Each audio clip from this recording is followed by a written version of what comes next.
Hello and welcome to London in a Moment. My name is Melanie. Before we begin, be sure to subscribe to our channel and head over to rarejaunt.com to become a featured traveller and for the chance to win a loot crate. London is a very famous city with a lot written about it, so I'm not going to bore you with the obvious. Having grown up just outside of England's capital and from the age of 12 jumped trains with my mates to have adventures there, I'm instead going to share with you a few of my personal favourite spots as well as add some of those shared by local Brits. Get an Oyster card. Unless you're loaded, don't bother with taxis. They're overpriced and you can get a better experience from riding the London buses. I would even say avoid the famous Tube. It's overly crowded, claustrophobic, and generally not my favourite place, reserved for long distances only. Get out and explore. London is like a lot of towns squished into a city. Each borough has its own very distinct flavour, which is why I hugely push you to explore on foot and by bus. Put on those walking shoes and prepare to burrow through all the nooks and crannies of this wonderful city. So, where do I recommend?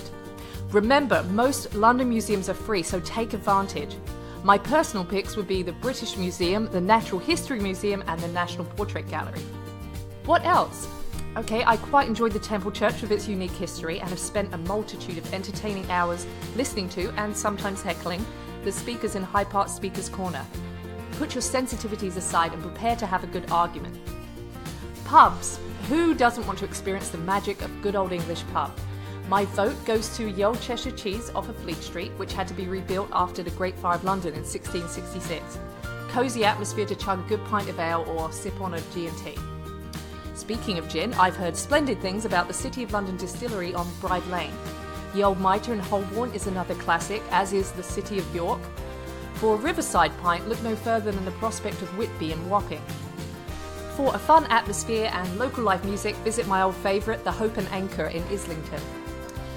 English cuisine, the envy of the world. Actually, don't knock pub food or a hearty good old full English breakfast at a Greasy Spoon Cafe.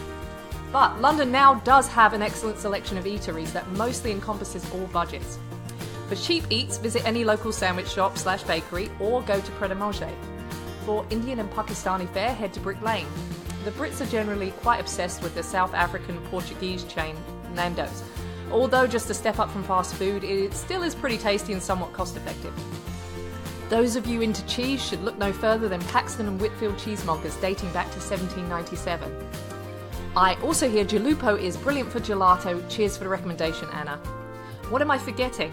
A picnic in St James Park, weather allowing. Also, believe the hype, a West End show is a must. You can purchase half-price tickets on the day of in Leicester Square. Forgo the London Eye for a great sunset city view and head instead for free to the Sky Garden at the Walkie Talkie Tower, more boringly known as 20 Fenchurch Street. Lastly, if you fancy a scavenger hunt, spend time locating the 7 hidden noses of Soho. The first one is outside the Blue Room Cafe. You are welcome. Be sure to subscribe to our YouTube page for more Rare Jaunt travel tips. This has been London in a Moment with Melanie. Cheers.